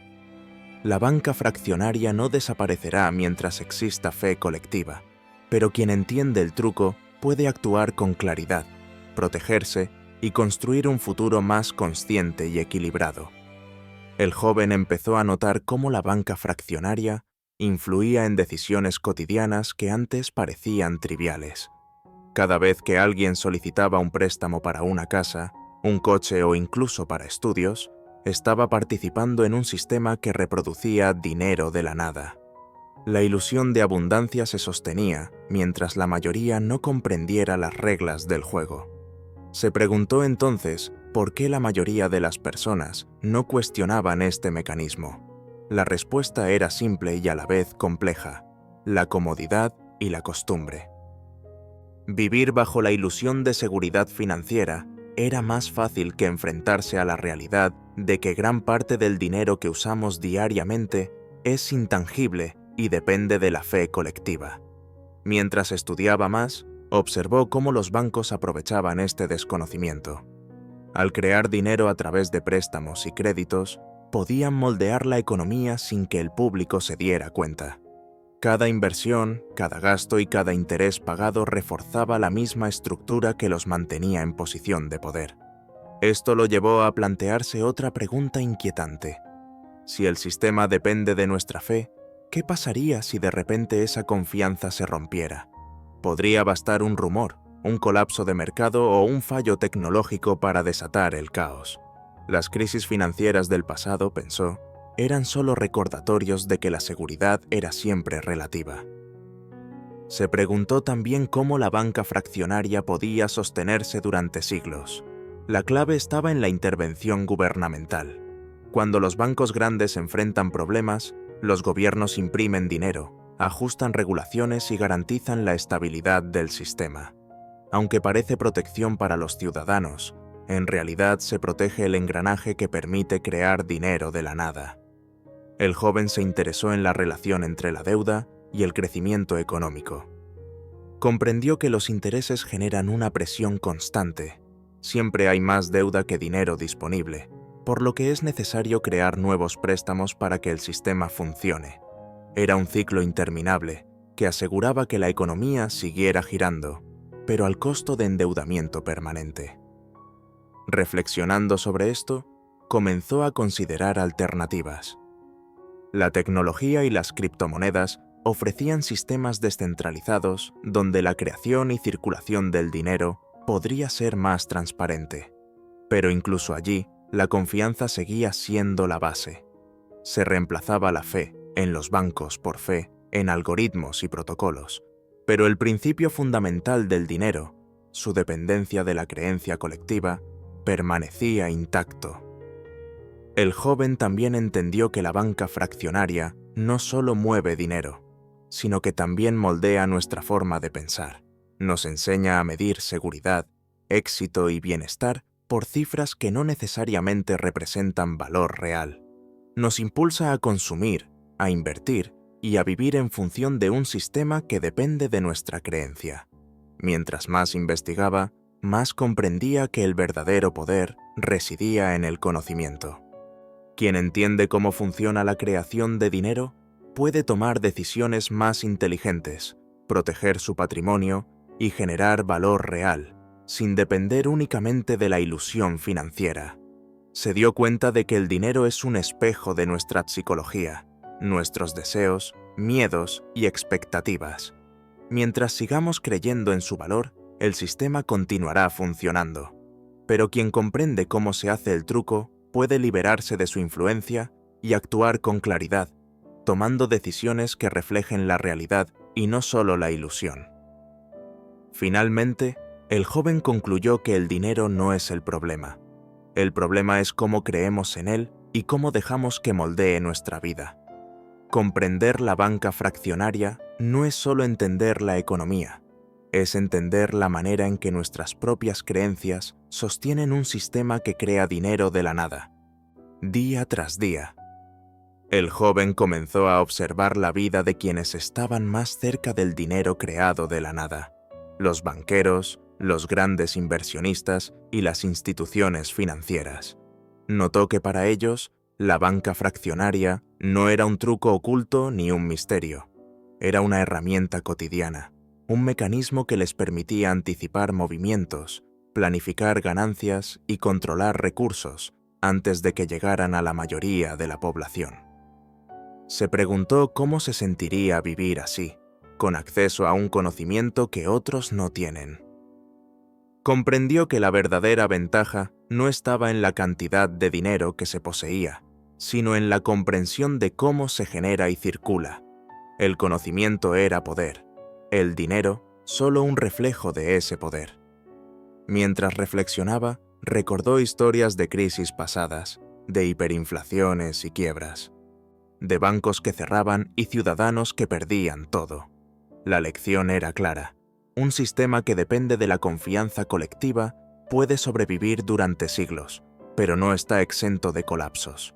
Cada crisis era un recordatorio de la fragilidad detrás de la ilusión. El joven también observó cómo el sistema condicionaba la manera en que las personas vivían sus vidas. La necesidad de pedir préstamos, de pagar intereses, de mantener saldo en cuentas bancarias y tarjetas de crédito, moldeaba comportamientos, decisiones y prioridades. La banca fraccionaria no solo creaba dinero, creaba hábitos, expectativas y dependencia. Se preguntó si era posible imaginar un mundo en el que la creación de dinero estuviera más ligada a recursos reales, producción tangible y valor auténtico. Un sistema donde la riqueza no dependiera de la fe colectiva, sino de bienes y servicios concretos que mejoraran la vida de las personas. Al explorar las alternativas, encontró que la tecnología ofrecía soluciones interesantes. Las criptomonedas y los sistemas descentralizados prometen transparencia y control colectivo. Cada transacción queda registrada y verificada, lo que reduce el poder concentrado de los bancos tradicionales. Sin embargo, incluso en estos sistemas, la confianza sigue siendo la base. Se reemplaza la fe en instituciones por fe en algoritmos, pero la esencia del dinero como promesa colectiva persiste. Mientras más aprendía, más comprendía que la banca fraccionaria no solo afecta la economía, sino la forma en que pensamos y actuamos. Nos impulsa a consumir, a endeudarnos y a medir nuestro éxito por cifras que no siempre representan riqueza real. La ilusión de seguridad financiera condiciona nuestras decisiones cotidianas, nuestra percepción de estabilidad y nuestra forma de planificar el futuro. El joven empezó a compartir su conocimiento con otros, explicando de manera sencilla cómo funcionaba la creación de dinero, cómo los intereses generaban deuda constante y cómo la intervención gubernamental mantenía la ilusión viva. Algunos reaccionaban con incredulidad, otros con sorpresa, y poco a poco, más personas comenzaron a cuestionar sus hábitos financieros y a considerar decisiones más conscientes. Se dio cuenta de que comprender el sistema brindaba libertad. No era necesario abandonar la economía ni dejar de usar dinero, pero sí era posible tomar decisiones más informadas, reducir riesgos y generar valor real sin depender únicamente de cifras en un balance contable. Finalmente, comprendió que la banca fraccionaria refleja nuestra propia psicología, nuestros deseos de seguridad, acumulación y control. Mientras la sociedad siga creyendo en la ilusión, el sistema seguirá funcionando. Pero quien entiende cómo se hace el truco, tiene la oportunidad de actuar con claridad, protegerse y construir un futuro más consciente y equilibrado. El joven entendió que la riqueza real no está en los billetes, los números o las cuentas, sino en el conocimiento que permite interpretar el mundo financiero y usarlo en beneficio propio. Entender la banca fraccionaria es, en definitiva, comprender cómo nuestras creencias sostienen un sistema que crea dinero de la nada y condiciona la vida de todos. El joven empezó a notar cómo la banca fraccionaria influía incluso en decisiones pequeñas, casi invisibles. Cada vez que alguien pedía un préstamo para un coche o una casa, estaba participando en un ciclo que reproducía dinero de la nada. La ilusión de abundancia se sostenía mientras la mayoría no comprendiera las reglas. Se preguntó por qué la mayoría aceptaba este sistema sin cuestionarlo. La respuesta estaba en la comodidad y la rutina. Creer en la seguridad financiera era más fácil que enfrentar la realidad.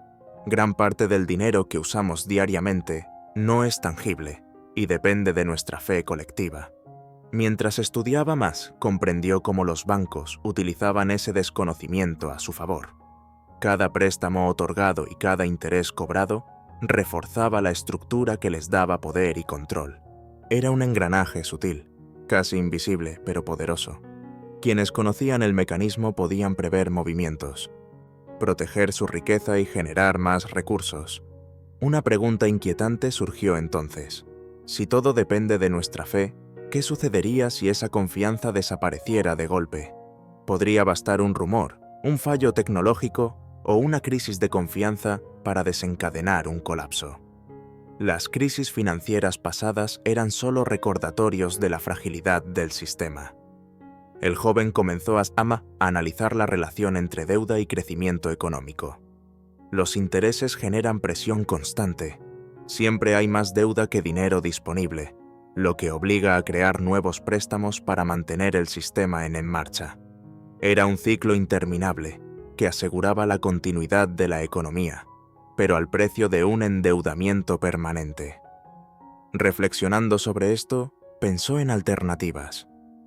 Las criptomonedas y sistemas descentralizados ofrecían transparencia y control colectivo. Cada transacción se registraba y verificaba, reduciendo el poder de las instituciones financieras tradicionales. Sin embargo, la confianza seguía siendo esencial. Se reemplazaba la fe en los bancos por fe en algoritmos y protocolos, pero el principio fundamental del dinero permanecía intacto. El joven también comprendió que la banca fraccionaria no solo mueve dinero, sino que moldea la manera de pensar de la gente.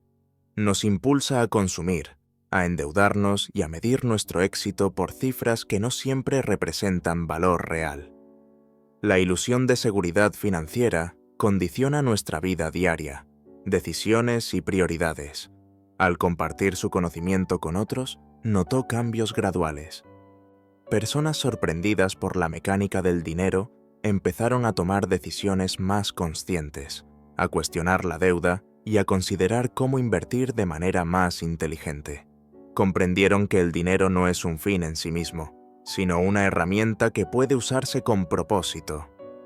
Se dio cuenta de que entender la banca fraccionaria brindaba libertad. No era necesario abandonar la economía ni dejar de usar dinero, pero sí era posible actuar con inteligencia, reducir riesgos y generar valor real sin depender únicamente de la ilusión financiera. Finalmente, comprendió algo profundo. La banca fraccionaria refleja nuestra psicología. Nuestros deseos de seguridad, acumulación y control mantienen vivo el sistema. Mientras la sociedad siga creyendo, el ciclo continuará. Pero quien comprende cómo se crea el dinero, tiene la oportunidad de actuar con claridad, protegerse y construir un futuro más consciente y equilibrado. El joven entendió que la verdadera riqueza no se mide por billetes o cifras en un banco, sino por el conocimiento que permite interpretar y manejar la economía de manera consciente. Comprender la banca fraccionaria es, en última instancia, comprender cómo nuestras creencias sostienen un sistema que crea dinero de la nada y condiciona la vida de todos. El joven empezó a notar un detalle inquietante. La banca fraccionaria no solo crea dinero, sino también expectativas. Cada vez que alguien recibe un préstamo, no solo obtiene recursos, recibe una promesa, un contrato social que dice: puedes gastar esto ahora, pero deberás devolverlo con intereses.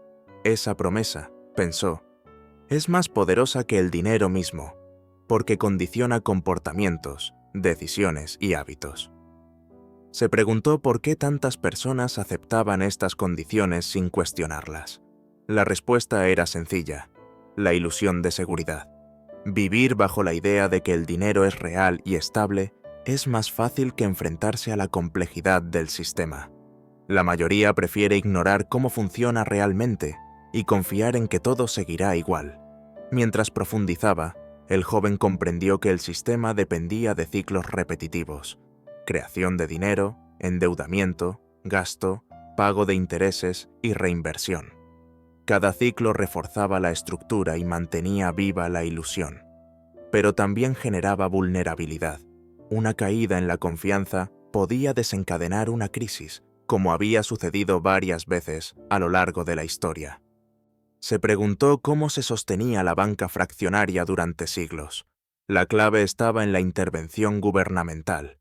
Cuando los bancos enfrentan problemas graves, los gobiernos imprimen dinero, ajustan regulaciones y aseguran la estabilidad. La intervención parece protección al ciudadano, pero en realidad protege el engranaje que permite crear dinero de la nada. El joven reflexionó sobre la relación entre deuda e intereses. Los intereses generan presión constante. Siempre hay más deuda que dinero disponible, lo que obliga a crear nuevos préstamos para mantener el sistema en marcha. Es un ciclo interminable que garantiza la continuidad de la economía, pero también genera dependencia y desigualdad. Al buscar alternativas, descubrió que la tecnología ofrecía soluciones potenciales. Las criptomonedas y sistemas descentralizados prometen transparencia y control colectivo. Cada transacción queda registrada y verificada, limitando el poder concentrado de los bancos. Pero incluso allí, la confianza sigue siendo crucial. Se reemplaza la fe en instituciones por fe en algoritmos, manteniendo la esencia del dinero como promesa colectiva. Mientras más aprendía, el joven comprendía que la banca fraccionaria no solo mueve dinero, sino que también moldea la manera de pensar. Nos enseña a medir nuestro éxito y seguridad por cifras que no siempre representan valor real, condiciona nuestra vida diaria y nuestras decisiones a un sistema que depende de nuestra fe colectiva. Al compartir su conocimiento con otros, vio cómo la conciencia podía cambiar hábitos y percepciones. Personas sorprendidas por la mecánica del dinero empezaron a cuestionar la deuda, a valorar el ahorro real y a considerar inversiones más inteligentes. Comprendieron que el dinero no es un fin en sí mismo, sino una herramienta que puede emplearse con propósito. Se dio cuenta de que entender la banca fraccionaria ofrecía libertad. No se trataba de abandonar la economía ni dejar de usar dinero, sino de actuar con inteligencia, protegerse y generar valor real sin depender únicamente de la ilusión financiera. Finalmente, comprendió que la banca fraccionaria es un espejo de nuestra psicología. Nuestros deseos de seguridad, acumulación y control sostienen el sistema. Mientras la sociedad siga creyendo, el ciclo continuará. Pero quien entiende cómo se crea el dinero, tiene la oportunidad de actuar con claridad y construir un futuro más consciente y equilibrado. El joven entendió que la verdadera riqueza no se mide por billetes o cifras bancarias, sino por el conocimiento que permite interpretar y manejar la economía de manera consciente. Comprender la banca fraccionaria es en esencia comprender cómo nuestras creencias sostienen un sistema que crea dinero de la nada y condiciona la vida de todos. El joven empezó a observar cómo la banca fraccionaria afectaba incluso las decisiones más pequeñas de la vida cotidiana. Cada préstamo solicitado, cada tarjeta de crédito utilizada, cada hipoteca firmada, formaba parte de un sistema que reproducía dinero de la nada. La ilusión de abundancia se sostenía mientras la mayoría no comprendiera su funcionamiento. Se preguntó por qué tantas personas aceptaban esto sin cuestionarlo. La respuesta era la comodidad y la rutina. Creer en la seguridad financiera era más fácil que enfrentarse a la complejidad del sistema. La mayoría prefiere ignorar cómo funciona realmente y confiar en que todo continuará igual. Mientras estudiaba más, el joven comprendió cómo los bancos utilizaban este desconocimiento a su favor. Cada préstamo otorgado y cada interés cobrado reforzaba la estructura que les daba poder y control. Era un engranaje sutil, casi invisible, pero extremadamente efectivo. Quienes entendían el mecanismo podían prever movimientos, proteger su riqueza y generar más recursos. Una pregunta inquietante surgió. Si todo depende de la fe colectiva, ¿qué sucedería si esa confianza se rompiera de golpe? Podría bastar un rumor, un fallo tecnológico o un colapso de mercado para desencadenar una crisis. Las crisis financieras del pasado eran recordatorios de la fragilidad del sistema, de lo rápido que la ilusión podía desaparecer. El joven comenzó a analizar la relación entre deuda y crecimiento económico. Los intereses generan presión constante. Siempre hay más deuda que dinero disponible, lo que obliga a crear nuevos préstamos para mantener el sistema en marcha. Era un ciclo interminable que aseguraba la continuidad de la economía, pero también generaba dependencia y desigualdad. Reflexionando sobre esto, pensó en alternativas.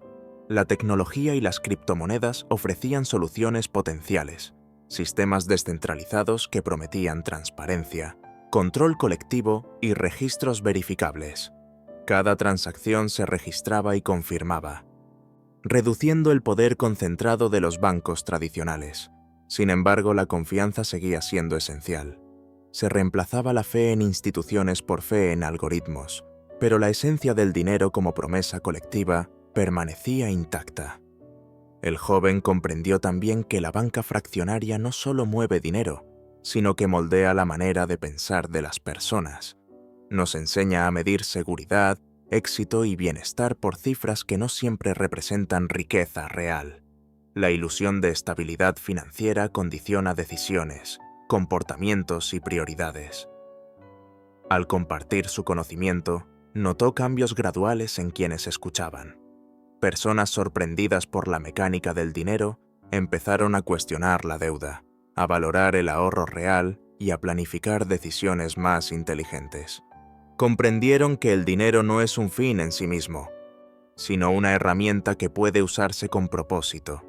Se dio cuenta de que entender la banca fraccionaria brinda libertad.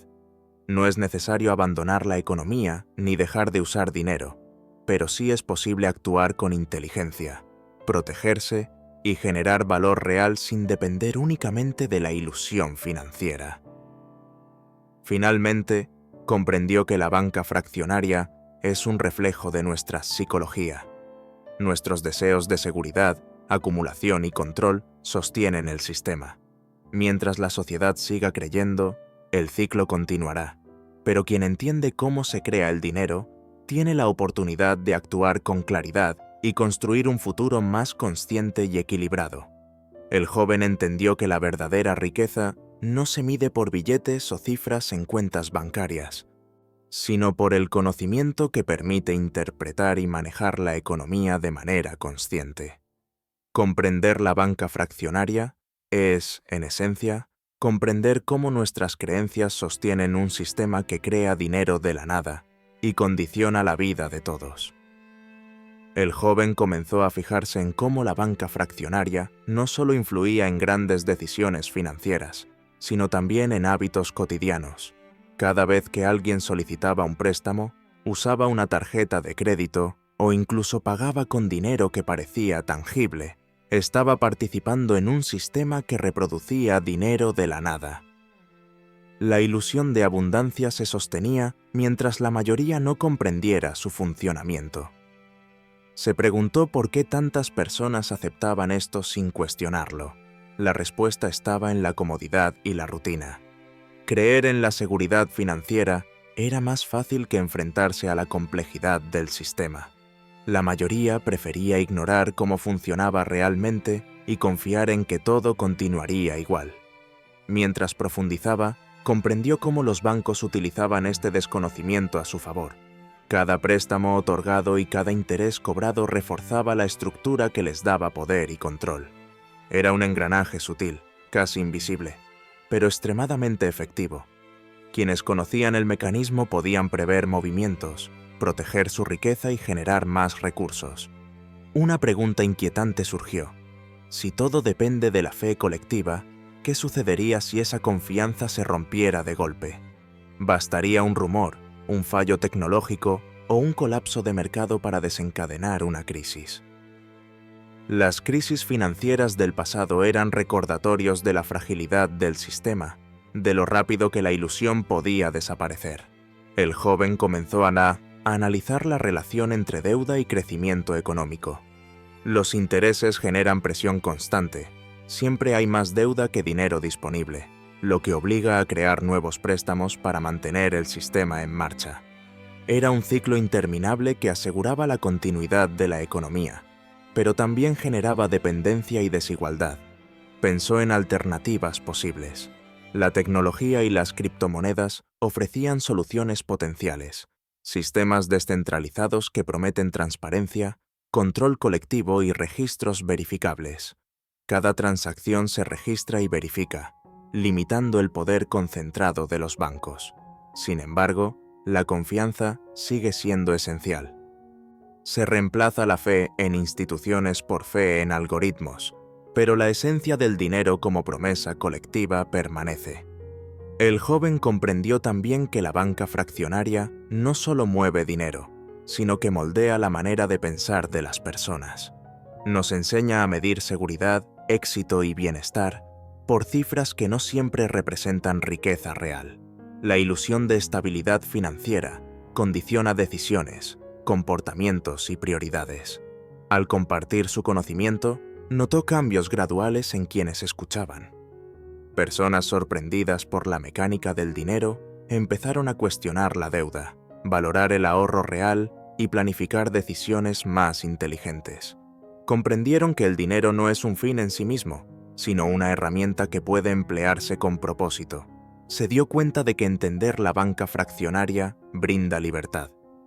No es necesario abandonar la economía ni dejar de usar dinero, pero sí es posible actuar con inteligencia, protegerse y generar valor real sin depender únicamente de la ilusión financiera. Finalmente, comprendió que la banca fraccionaria es un reflejo de nuestra psicología. Nuestros deseos de seguridad, acumulación y control sostienen el sistema. Mientras la sociedad siga creyendo, el ciclo continuará. Pero quien entiende cómo se crea el dinero, tiene la oportunidad de actuar con claridad y construir un futuro más consciente y equilibrado. El joven entendió que la verdadera riqueza no se mide por billetes o cifras en cuentas bancarias, sino por el conocimiento que permite interpretar y manejar la economía de manera consciente. Comprender la banca fraccionaria es, en esencia, comprender cómo nuestras creencias sostienen un sistema que crea dinero de la nada y condiciona la vida de todos. Con el tiempo, el joven comprendió que el conocimiento era más valioso que cualquier suma de dinero. Entender cómo la banca fraccionaria crea dinero de la nada le permitió ver la economía con claridad y distinguir entre ilusión y realidad. Cada préstamo, cada interés y cada transacción dejó de ser un misterio para él. Ahora era consciente del mecanismo que movía su vida y la de millones de personas. Se dio cuenta de que el sistema no desaparecería mientras la fe colectiva persistiera. Sin embargo, esa comprensión le otorgaba una ventaja. Podía tomar decisiones informadas, proteger su patrimonio y generar valor real sin depender de la ilusión financiera. No se trataba de enriquecerse rápidamente, sino de actuar con inteligencia y perspectiva. La verdadera riqueza, entendió, no estaba en la cantidad de dinero acumulado, sino en la capacidad de interpretar, comprender y utilizar el sistema a favor propio y colectivo. Saber cómo funciona el dinero, cómo se crea y circula, es la clave para vivir con libertad, tomar decisiones conscientes y construir un futuro más equilibrado. Finalmente, comprendió que la banca fraccionaria no era un simple truco, sino un espejo de la psicología humana. Nuestros deseos de seguridad, control y abundancia mantienen vivo el sistema. Quien entiende esta verdad puede actuar con claridad, transformar su relación con el dinero y aprender a vivir de manera más consciente. El joven cerró este capítulo de su vida con una certeza. El poder no reside únicamente en el dinero, sino en el conocimiento. Y con ese conocimiento, cada persona tiene la oportunidad de navegar el mundo financiero con seguridad, inteligencia y libertad. Así, lo que parecía un misterio complejo y distante, se convirtió en una herramienta de comprensión y empoderamiento, capaz de cambiar la manera en que vemos y usamos el dinero para siempre.